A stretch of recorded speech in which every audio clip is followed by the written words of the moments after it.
Good morning. আমি আজকে আবার আপনাদের সামনে একটা ছোট্ট ভিডিও নিয়ে চলে এসেছি। যেটার মূল বক্তব্য হচ্ছে আমাদের যে second paper concept of India, যেটা লিমিটেড ডিপার্টমেন্টাল এক্সামিনেশন একটা গুরুত্বপূর্ণ পেপার এবং স্কোরিং পেপার বলতে পারেন, যেহেতু সিলেবাসটা খুব ছোট। এই সিলেবাসে এই বিগত লাস্ট 2012 সাল থেকে যে প্রশ্ন এসেছে তার একটা অ্যানালাইসিস করেছি। এই অ্যানালাইসিসটা পরিবেশন করার আগে আপনাদেরকে আমার বইটি সম্বন্ধে একটু বলতে চাই। এই বইটির মধ্যে সমস্ত প্রশ্ন উত্তরের অ্যান্সার দেওয়া আছে, সিলেবাস ওয়াইজ দেওয়া আছে, তার সাথে বিগত 2012 সাল থেকে যত প্রশ্ন এসেছে সব প্রশ্ন উত্তর দেওয়া আছে। এটা একটা ওয়েল স্ট্রাকচার একটা বুক এবং সেটা এত সুন্দরভাবে কম্পাইলেশন করা হয়েছে, না পড়লে আপনার বুঝতে পারবেন। হাই হাই কোয়ালিটি আর খুব ইজি ল্যাঙ্গুয়েজ, খুব ইজি ল্যাঙ্গুয়েজ। এখানে বাংলা ইংলিশ শেষের দিকে আমি 2012 সাল থেকে যে কোশ্চেন অ্যান্সার বাংলা, এই যে 13 সাল থেকে 22 সাল পর্যন্ত বাংলাতে আমার কোশ্চেন অ্যান্সার করে দেওয়া আছে, তারপরে বাকি সবটা ইংলিশে আছে। ঠিক আছে, আমি আজকে যেটা পরিবেশন করব সেটা হচ্ছে আপনার এটা ট্রেন অ্যানালাইসিস, বিগত বছরগুলোতে কি কি প্রশ্ন এসছে তার একটা অ্যানালাইসিস, আগামী 26 সালে যেহেতু পরীক্ষা হয় তার সাজেশন। আসুন দেখা যাক।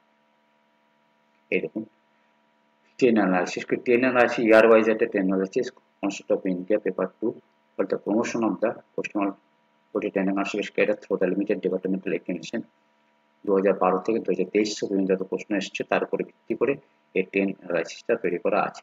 আমাদের এটা হচ্ছে পেটার্ন শর্ট কোশ্চেন আছে 5 নম্বর করে, 5 নম্বরে বা 4 নম্বর শর্ট কোশ্চেন আছে, আর অনেক সময় বড় প্রশ্ন দেয় সেটা 15 নম্বর বা 20 নম্বরের দেয়। এই প্রশ্নগুলো আমি যদি এই এই এই যে ফ্রিকুয়েন্টলি আস্কড কোশ্চেন আমি দিয়েছি, যেগুলো বারবার প্রশ্ন জিজ্ঞেস করে, এই টেবিলের মধ্যে রয়েছে। এই টেবিলের মধ্যে এই প্রশ্নগুলো বারবার আসে। মানে 1 2 3 4 5 6 7 8 8টা প্রশ্ন প্রত্যেক বছর আপনি যদি করেন এই 4টা প্রশ্ন এখান থেকে পেয়ে যাবেন। ঠিক আছে, এরপরে দেখুন প্রত্যেকটা বছরে কি কি প্রশ্ন এসেছিল 22-23 সাল থেকে, এখানে তার সংক্ষিপ্ত রূপটা দেওয়া আছে। এখানে আমি ডিটেলস প্রশ্নগুলো দিইনি, কিন্তু কোন চ্যাপ্টার কোন জায়গা থেকে প্রশ্নটা দিয়েছিল সেই জায়গাটা উল্লেখ করে দিয়েছি। তাহলে এখানে আর একটা ট্রেনটা উল্লেখ করে দিয়েছি, কোনটার প্রতি ফোকাস করবেন, কোনটার প্রতি ফোকাস করবেন। এখানে ফাইন্যান্স কমিশন স্ট্রং ফোকাস ঠিক বলে দেওয়া আছে, কোনটার প্রতি ফোকাস করবেন।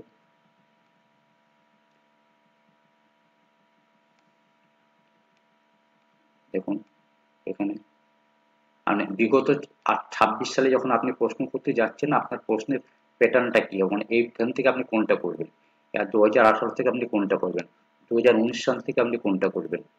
এইভাবে করতে করতে আমি সেইগুলোকে দেখুন 18 সাল থেকে আপনি কোন প্রশ্নটা করবেন, 19 সাল থেকে আপনি কোন প্রশ্নটা করবেন। ঠিক আছে, এইভাবে করতে করতে কি আমি একটা সাজেশন তৈরি করেছি, সাজেশনের কোশ্চেন অ্যান্সার দেওয়া আছে। একটুকু যাই নিচের দিকে, আমি আরেকটু যখন যাবো বুঝতে পারবেন কতটা স্ট্রাকচার ওয়েতে এটা করা আছে, করেছি আর কি। তো ছোট্ট ভিডিও হবে, একটু ধৈর্য ধরে দেখুন, যারা পরীক্ষা দেবেন খুবই দরকার এগুলো। নিজে কষ্ট করে করার চাইতে কে করে দিলে সেটা আপনার সময় অনেক কিছু বাঁচবে। কি অবজারভেশন, আমি যে উপরে 8টি প্রশ্ন দেখালাম সেই 8টি প্রশ্ন এটা, এই 8টি প্রশ্ন আমাদের পরীক্ষাতে আসবে, 8টির মধ্যে 4টি আসবে। আমি 80% ওয়েস্টেজ দিয়েছি, না 80% কমন আপনি এইখান থেকে পাবেন। এরপরে যে লং কোশ্চেন হবে, হ্যাঁ সেই প্রশ্ন এখানে দিয়ে দিয়েছি, frequently repeated long question, বারবার হচ্ছে, এটা হচ্ছে শর্ট কোশ্চেন। এই যে এবিসি করে দিয়েছি, এবিসিটাই আপনার সাজেশন। এই সাজেশনটা আমি এই যে একটা টেবিল করে দিয়েছি, কোনটা কোন বছর এসে, মানে ফাইন্যান্স কমিশন আপনার প্রত্যেক বছর, কোন বছর আসেনি, তাই না, প্রত্যেক বছর। দেখুন স্টেবল একটা প্যাটার্ন, রিপিটেড, মানে রিপিটেড 80% প্রশ্ন রিপিট হয়, বারবার মুখস্থ করুন, বারবার করুন। আর একটা কথা বলছি, গতানুগতিক অ্যান্সার লেখা ছাড়ুন, গতানুগতিক অ্যান্সার লেখা ছাড়ুন, নাহলে সবাই একই অ্যান্সার লিখবে। আপনি অ্যান্সারের স্টাইলটা পাল্টে দিন, প্রেজেন্টেশন পাল্টান। আর প্রেজেন্টেশন তখনই পাল্টায় যখন আপনি বেশি প্র্যাকটিস করেন। বেশি প্র্যাকটিস করলেই আপনার বক্তৃতা পাল্টে যায়, আপনার লেখার ধরন পাল্টে যাবে, আপনার নিজস্ব চিন্তাধারা পাল্টে যাবে, আপনি এক্সামিনারকে অনেক বেশি খুশি করতে পারবেন। তাই রেগুলার করুন, রেগুলার প্রায় লিখুন। পরীক্ষার আগে মানে 5-7 বার যদি আপনার লেখা থাকে, আর যদি ঝড়ের মতো আপনার মনে থাকে, তাহলে আপনি তো প্রেজেন্টেশন দারুণ হবে। অন্যের সাথে অনেক ই করতে গেলে আপনাকে কষ্ট করতে হবে, কারণ সেই ভ্যাকেন্সি খুব কম বেরোচ্ছে এখন। আমি সাজেশন দিয়ে দিয়েছি, আর এই সাজেশনে আমি অ্যান্সার করে দিয়েছি। এই সাজেশন দেওয়া আছে, সাজেশনটা দেওয়া আছে, সাজেশনের অ্যান্সারটা আপনার ইংলিশ এবং বাংলা দুটোই যে অ্যান্সার আমার শুরু হয়ে যাবে, পরে সাজেশন শেষ হয়ে যাচ্ছে। দেখুন সাজেশন শেষ হলো, হ্যাঁ, এরপর দেখুন আমার অ্যান্সার শুরু হয়ে গেছে। এই এই অ্যান্সার শুরু হয়ে গেছে। এগুলো হচ্ছে সমস্ত অ্যান্সার বলে দেওয়া আছে, সমস্ত কোশ্চেন অ্যান্সার দেওয়া আছে ইংরেজি এবং বাংলাতে দুটোই।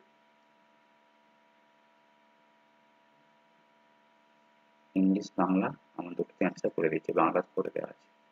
তাহলে ধন্যবাদ, আপনারা এটা দেখুন এবং পজ করে আপনার ইচ্ছে করলে অনেক কিছু এখান থেকে লিখেও নিতে পারেন।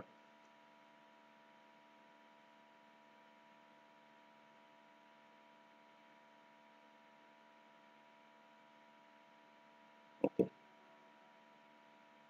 এই জায়গাটা আমি আরেকবার দেখাই, যেটা আপনি পজ করে লিখতে পারবেন। এই জায়গাটা, এটা আপনার সাজেশন। এই প্রশ্নগুলো বারবার আসছে, আপনারা লিখে নিন। আর এইগুলো বইটা কিনুন বা না কিনুন, এগুলো পড়াশোনা করুন, অনেক বেশি কাজে। ওকে, ধন্যবাদ, রাখছি।